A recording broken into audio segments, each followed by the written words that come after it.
Welcome back to another episode of Trading Secrets. Today, I am joined by actor, singer, activist, and Broadway superstar, Miguel Cervantes. Many of you know Miguel best for his lead role of Alexander Hamilton, my favorite show, in the Chicago production of Hamilton, which ran from 2016 to January 2020. And then he took on the role of Alexander Hamilton at Richards Rogers Theater in New York, New York. Miguel quickly became one of the more well-known Broadway stars after the rise of Hamilton took the country by storm, and still does today. Today, we're going to discuss the life of a Broadway performer, what his perspectives of the Hamilton craze was and is, and how he dedicated a big part of his life to advocacy of something a little closer to home. Miguel, thank you so much for being here. We are so excited to have you. Jason, thanks for having me, man. This is it's great to be here. Thanks for So the invite. great to be here. And everyone back home, they know I am a huge, huge Hamilton guy. This is what I hear. This is what we just saw you at US Open. It was about a month ago. We were singing along. And fun fact about Hamilton, I actually work out to the soundtrack. It fires me up. Listen, I am a fan like everybody else. I know I say it. I've fun fact, if you're ever in a bar or something, everyone asks you, hey, do you by any chance know what human being on the planet has played Hamilton more than any other human being? Now you know. I think it's around 1,800 performances now over the course of 7 years, Wow. with a year and a half break there. But I'm still a fan. I hear some of the beats and the grooves and stuff, and I understand why people love it so much, even though it is in my bones now. It's sort of, I don't listen to it at home anymore.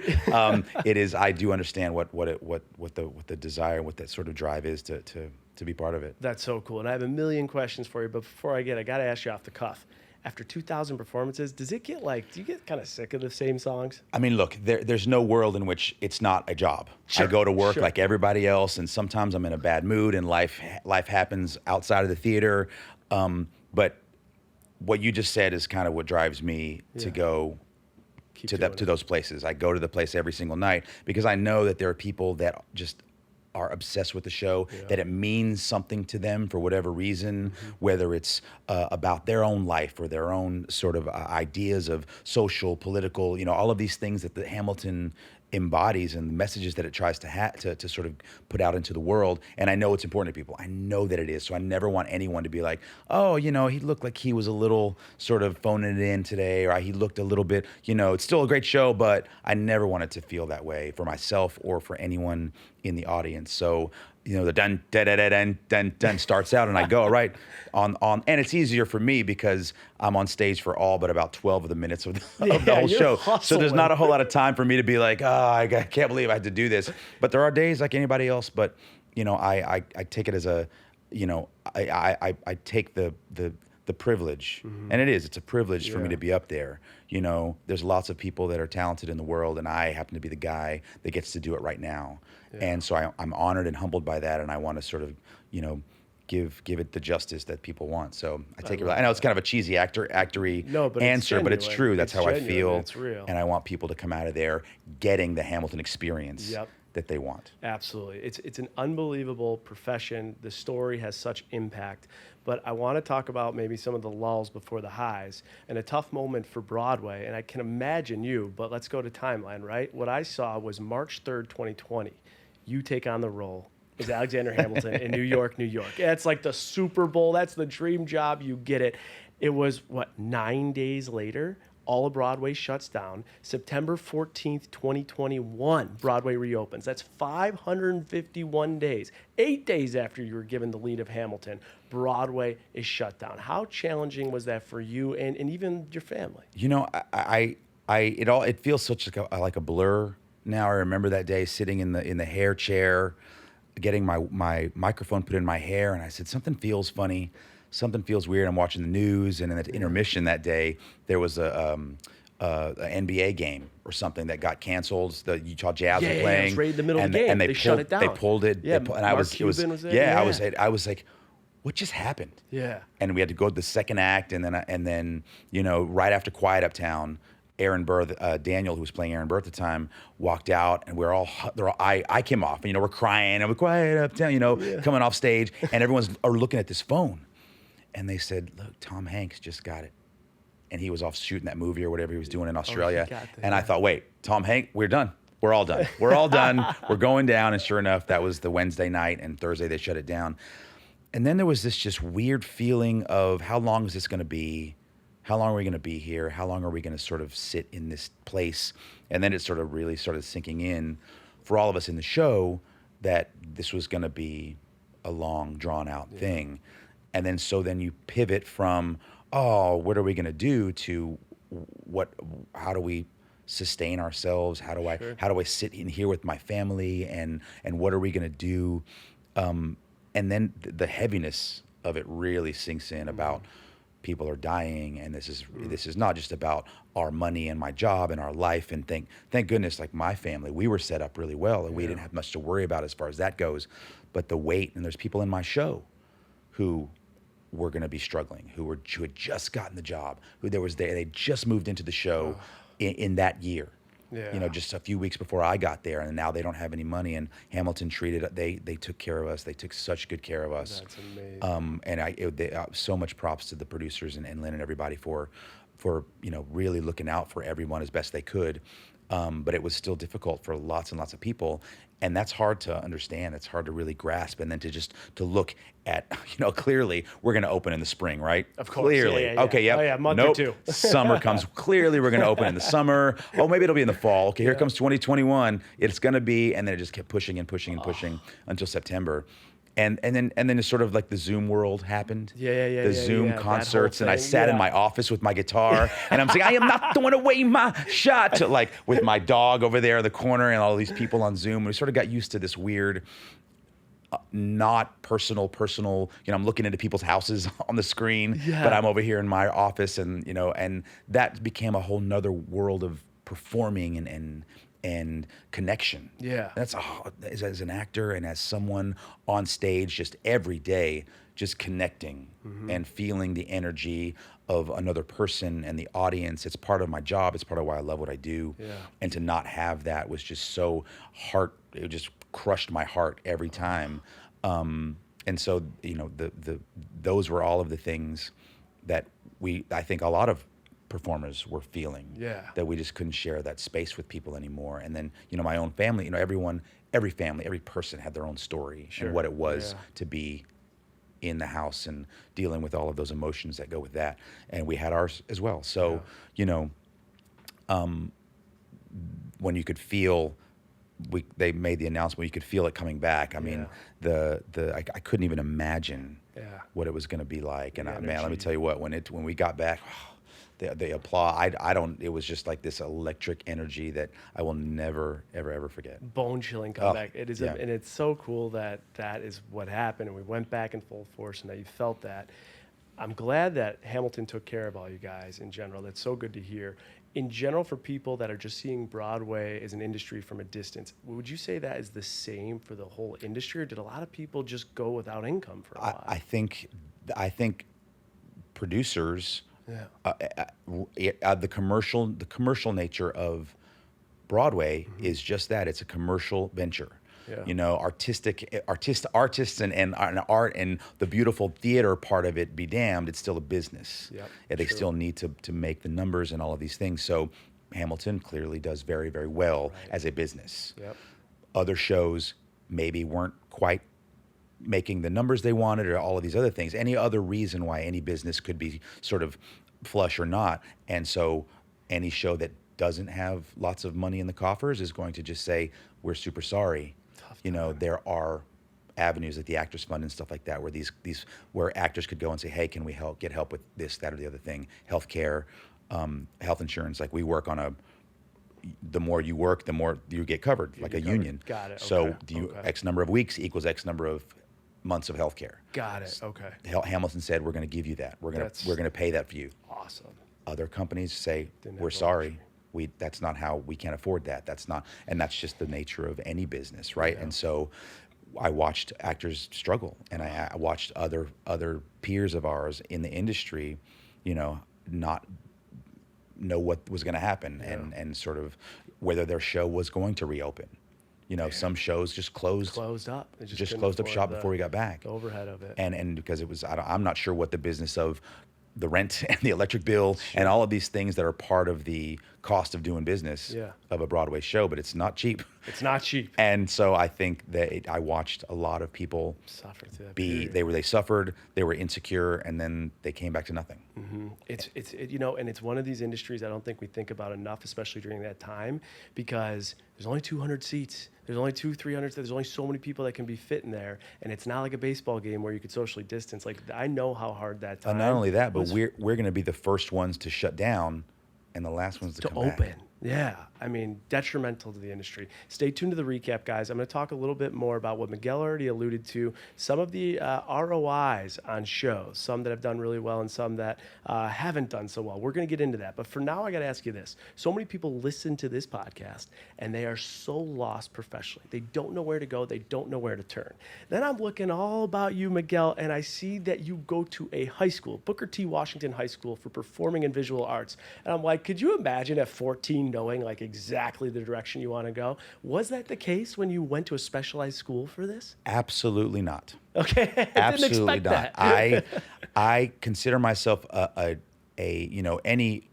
consider any performer who is successful, in whatever industry, the exact meeting of opportunity and talent and luck.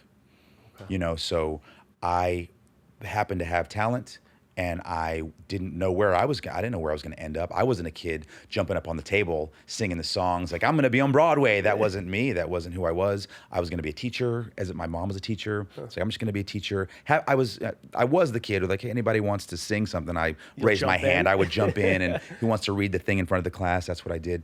But for the most part, I didn't know where this path was going to lead. And then I met a person who said, hey, my friend Erin, she said, you can dance a little bit. Why don't you come to the art school as a dancer? I said, what is that? Yeah. And I went and met this person and that person, and then transferred from dance. I'm not that great a dancer, but I did okay. And then I moved from there to the singing and acting, and then I got a college scholarship at Emerson College, and sort of that's what pushed me in that direction. But all of a sudden, as a 13, 14-year-old kid, I'm surrounded by all of these artists, and I formed an idea of what I could do. Like, what is this life? How does my desire to sing and dance and jump in front of people maybe help me or move me in a direction that I had no real idea?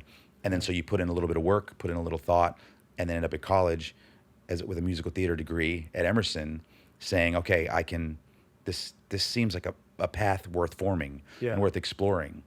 And failures and successes all coming in that mix led me to New York.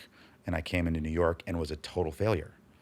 Now, so tell me about that, because so you were an American Idiot, and then this was all before Hamilton. When you said you were a failure, was it in auditions? What did that look like? I walked into New York City out of school thinking that I had it all figured out. Yep. I thought I came out of college, I was the guy. I was like the sweetheart kid, got to do all of the shows and got a lot of attention, and I thought that was all I needed. Walked into New York and happened to have a friend who was an agent. And she said, hey, you want to be? And I said, yeah, let's do that. That's how this works, right? You just get an agent out of school. Snap your fingers. Ask any kid coming out of college if that's how it works, and that's not what they're going to tell you. But I was sort of, this thing fell to me. And so I walked into New York thinking I had it all figured out, and auditioned and just crash and burn. Only put in just enough work, just enough to get into the room or into the place, and then would come out of the room saying, oh, I don't know if I did. I maybe could have tried harder. I maybe could have prepared more, but thought that maybe this raw talent, which had gotten me some, and if I could go back and talk to that kid, I had so many opportunities that I just didn't take because I thought I would just be able to wing it or ride along. And so that was where, and also around, it was around, I don't know, September 11th, 2001, when I was doing all of this. And so then the industry kind of had this, the whole city, the world had this whole pause. And that was a time that I sort of refocused. So I think a lot of people can relate to that. They want to pursue something, it's not working out. Whatever industry or job, that's it. But you still have to pay your bills. You still have to take care of yourself while you're trying to go for these auditions, and you don't get paid to do auditions. What are you doing at this time to make money but not lose focus of what you want? Well, again, I wish I could say that that's not what happened. I was waiting tables here in New York City and making money. And I just thought, and so then my focus shifted to making money and surviving and away from making sure that what am I doing here? What's the point of all this? Yeah. Why am I serving this chicken parmesan to these people? Right. It's not to make sure I get the tip here. It's so that I can pay my rent, so that I can go to a dance class, go to a vocal, do the things, but I wasn't. And I just thought, and so that there was the survival job became the focus. And I think that was another problem, is I wasn't splitting my focus enough to sort of make sure that the advice that I give kids now, young people, is that you have to continue to learn and get better. There is somebody out there that's better than you. 100%. There is always someone better than you. And it's working harder than you. So you've got to put in the work too. And I didn't. And then September 11th and New York and I ended up back in Dallas. Okay. With my family. Interesting. And then I thought, for 6 months, and I was like, what am I doing here? That is the point, though, that you would think, I would assume, my career in Broadway, and it's done. I'm going back home. Is that the case? I started to think about what my life looked like there, how to form what could possibly be a future here in the theater community. It was still a theatrical idea in the theater community here, and maybe I don't know. It was sort of forming in my brain, and then I had another sort of life-altering moment. It was a girl in Boston who I knew in college, and she was like, "Hey, what are you doing there? What are you doing?" Yeah. And maybe people don't get that. Maybe a lot of people don't get that sort of, or maybe they do and they don't recognize it. Thing. You know what I mean? I think it was, and it had nothing to do with. She just said, "What are you doing? Get out of there." And I said, "Great." And I went in there and we got together for like a week, and it was a terrible crash and burn relationship. But she motivated you. But I got out of, and I ended up back in Boston as a 25, 26-year-old guy. And I refocused, and I said, okay, those days I can't do that anymore. How do I get from here? Now this guy, 26-year-old, said, I want that. Okay. I want that. And how do I get it? And what was the breaking point? What was the difference that made you land that first opportunity? I got audition for Bat Boy the musical. Okay. Which is the Bat Boy, like the Bat Boy from the Cave, from the Inquirer thing back in the early 2000s. And I got this audition, and I dove into this audition more than any audition I'd ever done. I found the bootleg of the show. I watched the bootleg. Don't come get me for that. And I looked at the script. I memorized every line backwards and forwards. And I said, I am not going to go in that room and come out thinking I could have done something more. Love that.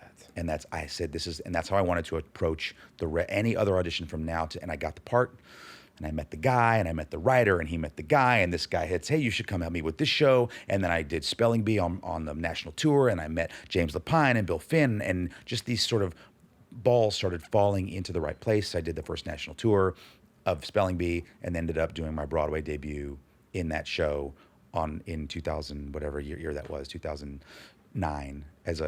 Now granted, look, my Broadway debut was a 1 week stint in a show that had been running for 2 years. So they were all, for me, it was my Broadway debut. For everyone else, it was Tuesday. Got it. Yeah. You know what I mean? Day. But it was still like, this was it. You did it. You went from being shut down in Dallas to now you're on a stage in Broadway. And I achieved something that so many people never do. Right.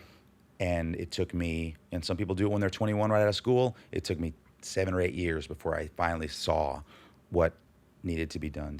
On your debut, how old are you? I'm 27. 27. You went through a ton of failures. New York, kicked out of New York, back to Boston. Now you're on the stage.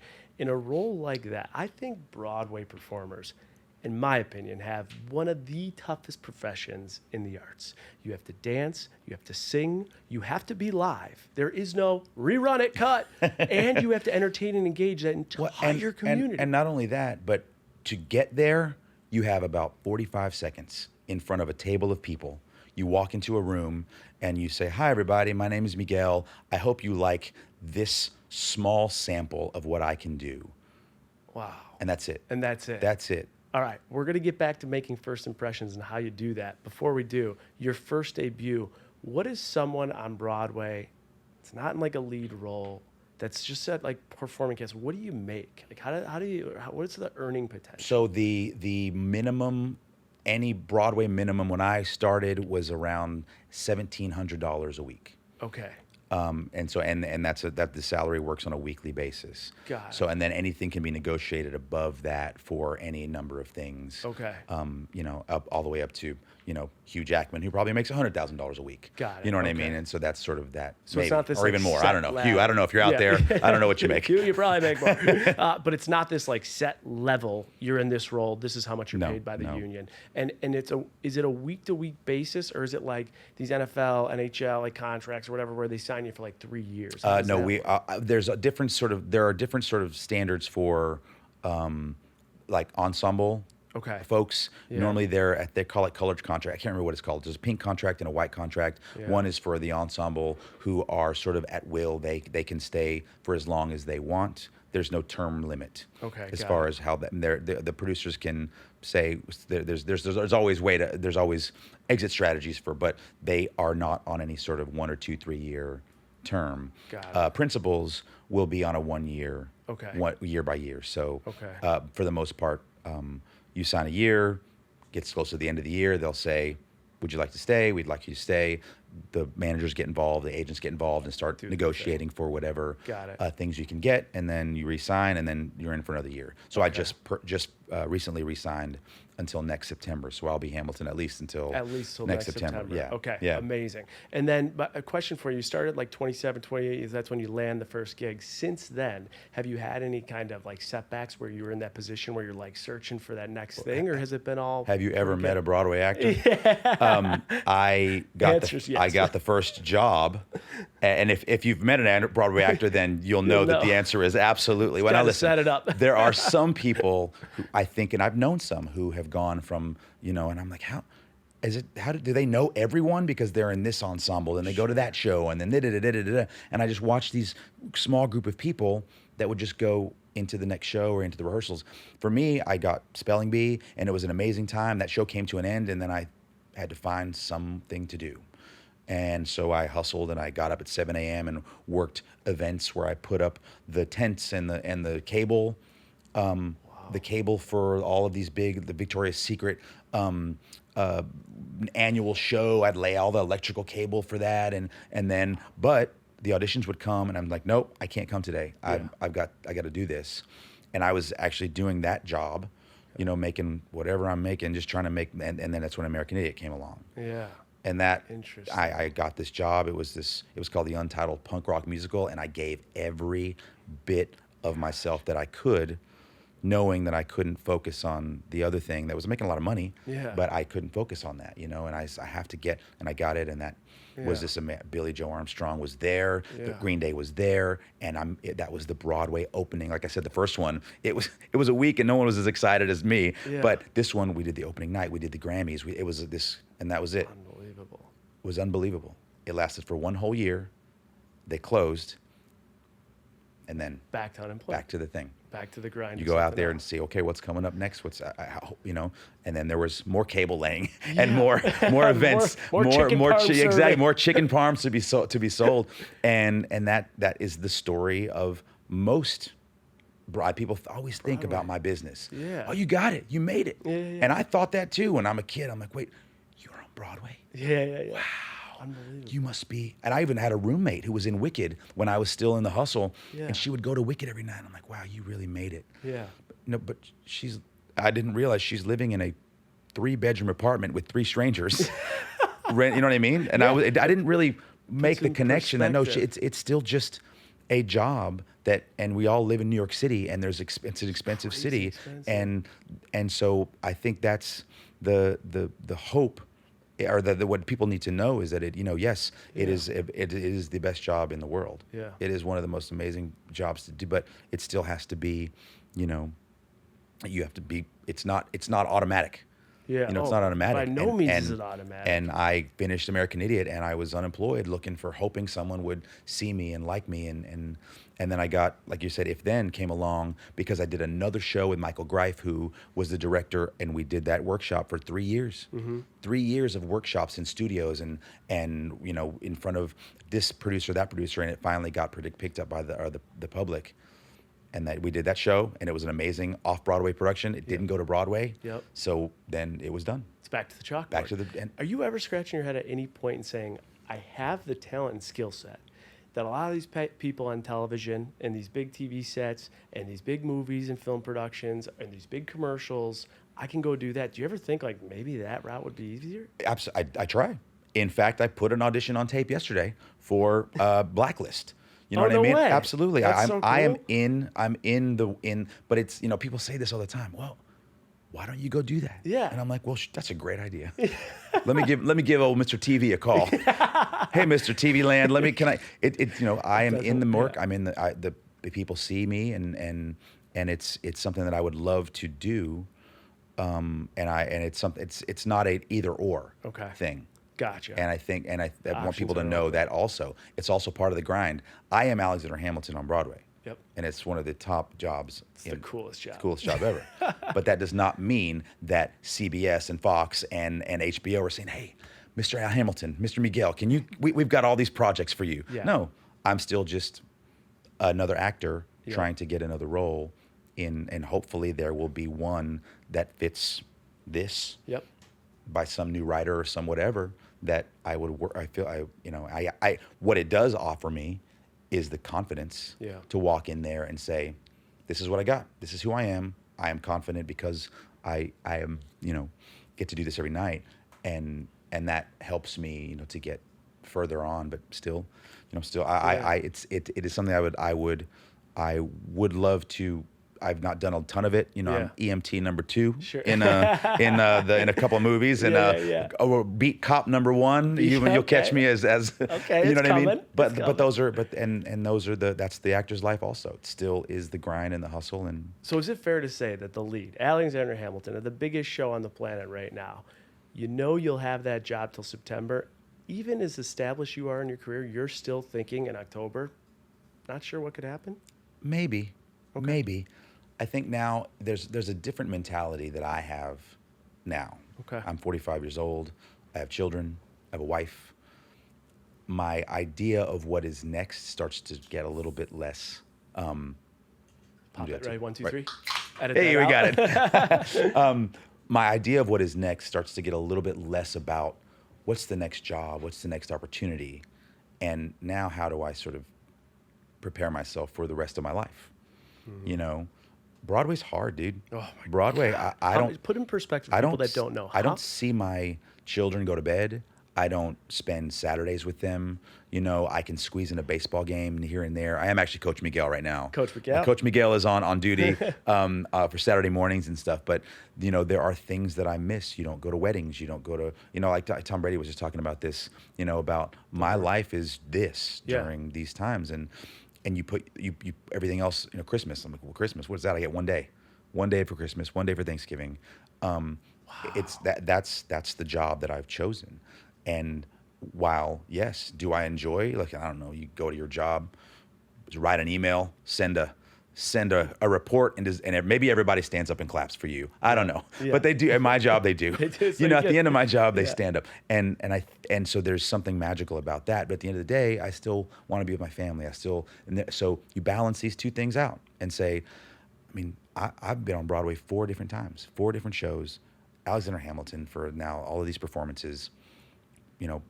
And as long as they'll have me, listen, if I have my way, they're gonna have to drag my old ass out of there. I'll be like, Miguel, it's probably time. You're 65 years old. But you know, maybe there's something that whatever the next thing is. I don't know. Yeah, I saw the post that you put out there. It was someone's wedding, and it was just you and the camera, and you're like, I know we can't make it, give a shout out, and then you got everyone back on stage giving a shout out for the wedding. So you obviously couldn't make it. But tell people so they have perspective, what does a Monday to Sunday look like in the shoes of Alexander Hamilton? Monday is dark, so Monday we have, That's your day off. Day off. Everyone's day off is Monday. And then Tuesday, we usually don't have anything during the day until showtime, which is tonight, Tuesday. Today's a Tuesday. In case it's not a Tuesday when you listen to this. Monday, probably. Then we'll get to the theater, an hour or so before the show, do the show. Wednesday, there's 2 shows, so you're in there at noon, you're out of there at midnight. Thursday, usually some kind of rehearsal, not always called, but there's always some kind of rehearsal for understudies and swings. So get showtime Thursday night, another showtime Friday night. Normally the daytimes are empty, plenty of time for golf. People don't understand. They say, well, do you spend all day long rehearsing? I go, no. I've done it enough. I don't have to rehearse, so I do work on my golf game on Fridays and Thursdays. We could talk about that in a minute. Okay. The theater life is a daytime. Daytime's free mostly, and so sometimes we'll be in there rehearsing new people, rehearsing new stuff. Hey, you're out of your light right there. Those kinds of rehearsals. Okay. Then Saturday 2 shows, and then Sunday 1 more show, and then Monday off is the usual Broadway life. That is a great. Do you get vacation time? Yeah, you can take it. Okay. You can usually 1 or 2 weeks sometime during the year. Okay. Sick days are there available to use as you need them. Okay. But we are expected to be there for every show that we can. Okay. And they are our Hamilton has been very good about, hey, my brother-in-law's getting married. Hey, Ken, those kinds of things we can go do. Do your thing. But it is, I just was actually looking today at the Christmas schedule to say, okay, we have like 16 shows in a row because of the way that days off for Christmas work. Yep. So 16, there's no day off for 16 shows. No, every day, and some of them What are. if your voice goes? Especially That's, the way you sing. yeah, you belt them. that's part of my job as well. Okay. To make sure that I'm doing what I need to do to stay healthy, and keep your be able to use my voice. Now, listen, there's 3 other guys who are Hamilton in the building, Okay. so they can go on can go when on should I'm they not need- there. Okay. A few more Hamilton questions, and then we're going to get to the golf side hustle. So 16 Tony Award nominations, 11 Tony Awards, $1.9 million in ticket sales. The week it debuted in 2016, $172 average cost of a ticket. The show has turned into just an unbelievable success. Lin-Manuel Miranda, when you took the role, did he offer you any type of advice, or do you have a relationship with him in any capacity? Yeah, I mean, but in terms of, I was the very first Hamilton cast after him. So the show was still on Broadway. Javier was going to move up into the role, and I was the first Hamilton cast outside of the New York production. His advice to me was very much was kind of like more of a cheerleader than advice. He used to say, like, once you get through my shot, then it's all gravy from there. And I'm like, what are you talking about? There's so much more to do after that. But it was, but I think he was talking about like the energy of it, the energy of getting through my shot, and then you can sort of ride that energy for the rest of the show. Yeah. And he would say to me, dude, I love the way you do that. And that's all I wanted to hear. Yeah. Because we were never asked to do it. I was never asked to do it like him. Even he said, no, that's my version. That's Javi's version, your version, and every Hamilton you ever see. I think you're different. seeing. Yeah, I think you're going to see it soon, Yeah. and you're going to see a whole nother Hamilton than when you saw me do it. That. So, and that's part of the brilliance of the show is that we all get to bring our own sort of style and flair to it. Got it. And the story holds, and the emotion holds, and his involvement was much more supportive. Okay, And understood. not so much, hey, you're singing it like that. I'd rather you do it like this. I'd rather, it's just Maybe he said some of that behind the scenes and that came through. yeah. But for the most part, he was a cheerleader be and you. supportive and there for us to be, a fan of us and all of us on the stage, everyone, so cool. which was great because people ask me a lot, how did you deal with the pressure of taking over stuff? I said, job. I didn't know what to do. I listened to the thing and I was like, I can't do that. That you can't separate the brilliance and genius of the man who created all the words, saying the words. I was like, I don't have that, and they said, don't do it. You do what you do. You make it you. And then the show will flow like that. And so it was really great. You touched on something there. That's a huge role to fill. Every night, you guys usually have some big celebrities in the audience, and then you're auditioning. What type of tips do you have for someone that has to perform, no matter what it is? Maybe it's a sales pitch they're giving in a conference room. Tips of performing under extreme high pressure. How do you do it? What I, again, wish I could tell my younger self about these situations is nervousness and sort of anxiety all come it's going to come no matter what. Yeah. But the solution, the potion is preparedness, right? You know, if you know everything you can possibly know and have prepared yourself, you know, I used to go into auditions and have only sung the song once. Wow. Do you know, it took me 2 years, That's wild.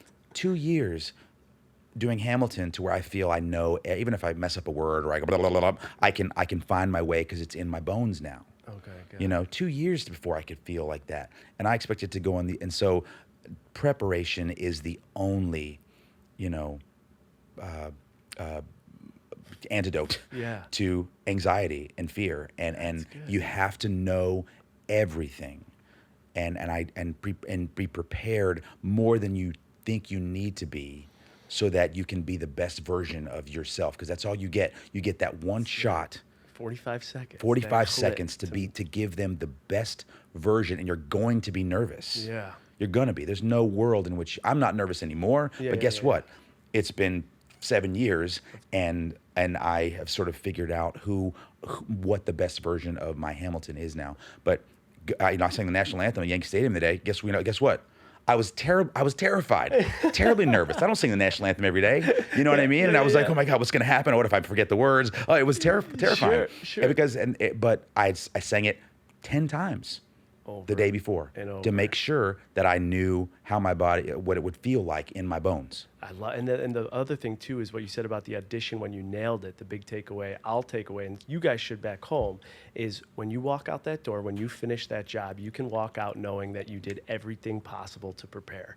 End of story. And I think that relieves If you a lot walk out of anxiety. that room thinking, if I don't get this job, it's not because of me. Yep. It's because of what they need, what they see, and how they feel.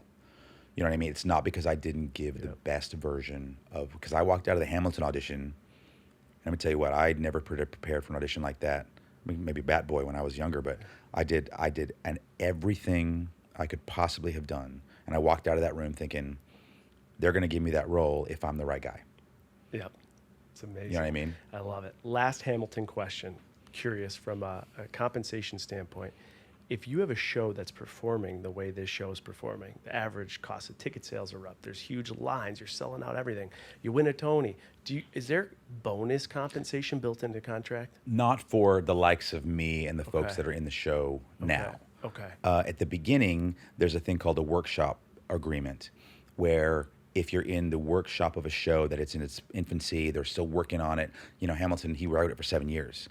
And so there were a lot of the people that were in the room with him working as the characters for those 7 years. And there are agreements where I think it's a 20-year term where as part of the workshop agreement, there's a percentage point that is split up again amongst the people who are part of that agreement. Okay. And that is only for the original. I think the Hamilton originals ended up with a workshop agreement. Okay. Some people like Book of Mormon, Wicked, I think they're some of them. I don't know, it's probably past 20 years now or whatever. Yeah. But there is those sort of compensation that can go to the original people who helped create. Even some people who didn't make it to the final production. Got it. Are part of that. So that's a cool way that collaborators and writers and producers can work with the original company. Folks like me who come in after the fact, they're like, this is what you get. We could make $1 million or $5 million. You still just get that. Go get them. And it's fine with me. They take very good care of us. So you're here till September. Go knock it out. There you go. Knock it out of the there park. You go. All right. Well, we got Christmas coming around the corner, and I know on a side hustle, you talked about golf already. You have the Shu Caddy. So if someone out there is looking for a present, a total detour from Broadway, tell them a little bit about what the Shu Caddy is and where they could find it for their dad, brother, sister, the golfer in the Listen, family. I was Chicago's golf guest. So everybody in Chicago saw the show. I talked about golf, and they were like, "Hey, come play with me." And I played, and I learned how to play, and I became addicted to the game. But my wife threatened to divorce me a few times because I keep losing my stuff, keys, wallet, all of these things. And so golf, all the little gadgets and doodads, the tees and stuff. So I created this little gadget. I drew it on a napkin, actually took it over to the Hamilton wardrobe people. Okay. But there's a picture of me in like my costume, and we're sort of designing it in the costume department over in Chicago. Yeah. And it's a little clip, and you slide it onto your shoelaces or your pocket, and it holds a tee, ball marker, divot tool, and it's all down there on your shoe, Makes so where you much use it sense. anyway. You know, and someone say, "Oh, well, I don't want to bend down." I'm like, "Dude, you're already bending down. You're already down there. Don't keep anything else in your pockets. You don't lose all your stuff." It's been a cool like side labor of love, you know, the creation of it. It went from an idea in my brain to, and listen, I love Hamilton. I love doing the show, but I didn't make it. And maybe you even heard it in the tone of my voice, but Hamilton has changed my life forever. But all of a sudden I'm like, Shu Caddy, all right, listen, it's this thing that I made and I designed it. And and I want to, because I something that was in my brain that I created and it's out there in the world. So check it out, Shu Caddy, ShuCaddy.com. It's a great stocking stuffer for a golfer, like listen, if you're like a 4 or 5 handicap and you have your system and the thing, maybe not, we're not going to worry about you so much. But all of us weekend warriors who still have a dream of going pro, in between Bud Lights or whatever, in between cracking a beer on the course. I think it's a cool thing, and I just love watching people like it and you know, enjoying it and stuff like that. How much do they go for? $19.99. $19.99 online. All right. We're gonna give away 3 of those. Put in the comments of the podcast. Give us 5 stars and put in your favorite Hamilton song. Put your Instagram handle, and we're gonna give 3 of those away. Before we wrap up and get your trading secret, I need you to have the opportunity to quickly talk about your daughter. So in 2019, your daughter passed away from severe epilepsy. And I know you and your wife do amazing work with Citizens United in research for epilepsy. So if you could briefly just talk about the advocacy of what you guys are doing, and if someone could donate to this cause, where they can go and the impact you guys are making. Yeah, so in 2015, my daughter was born. Very soon after she was born, we realized that something was not right. Seizures began, the word epilepsy came into our life. Very simultaneous. It was a crazy time in our lives because in May of 2016, I was also auditioning for Hamilton. Same month.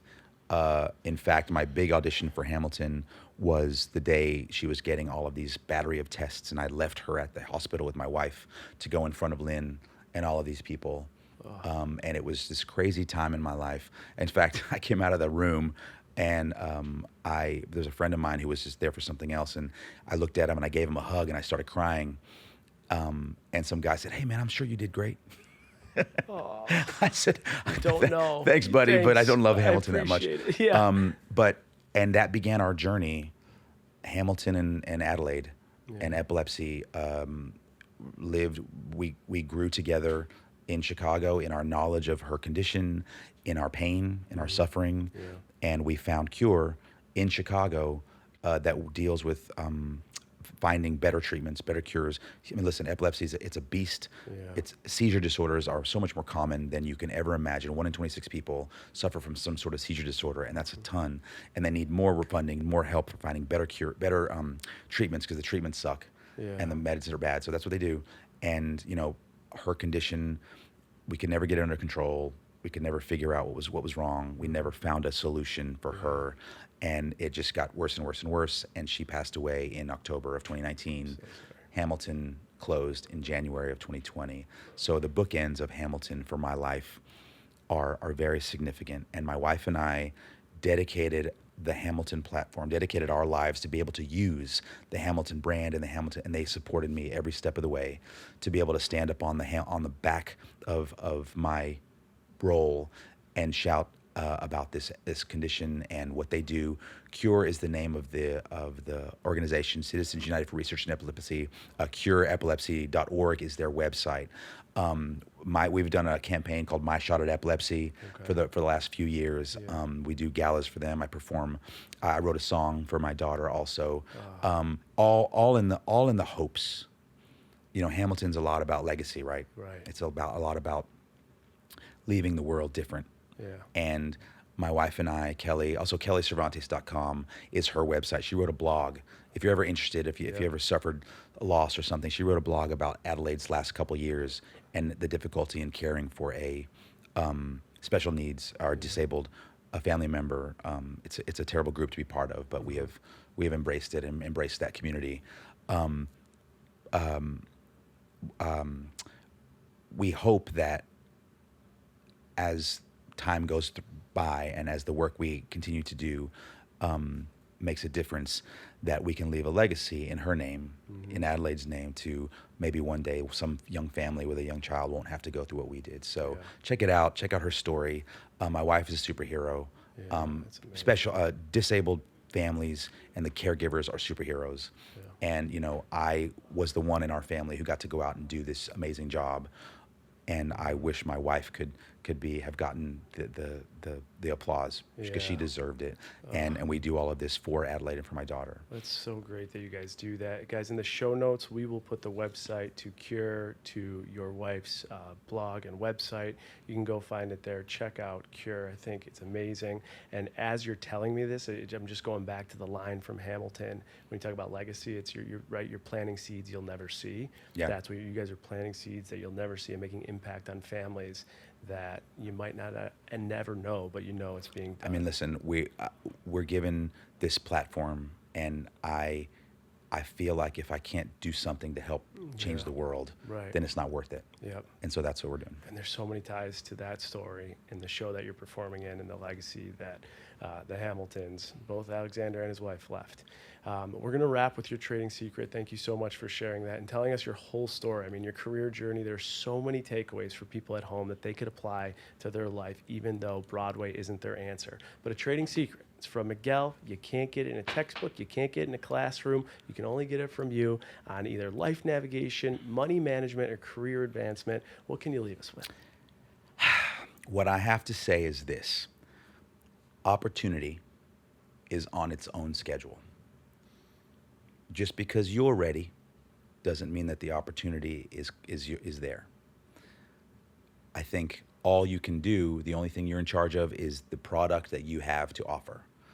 And then when opportunity and your preparation meet, whenever that is, that's your shot. And do not throw away your shot. I'm ready to go. You did it. You got it. Fired Listen, up. we're about to do a line, but see, that's my advice. And I tell young people this. Some people make it when they're 21. Some people make it when they're 40. You know what I mean? Yeah. That's not on you. That opportunity's coming. It's on its own timeline. And you meet it whenever you get there. That is one of my favorite trading secrets. I don't say that often because we, especially our generation, millennials and Gen Zs, we gotta get it, and then we don't get it, and we just crash and burn. Most people move back to Dallas and go take the teaching job and never go where they should. And look at you writing the story that you should have written as opposed to someone else writing it for you.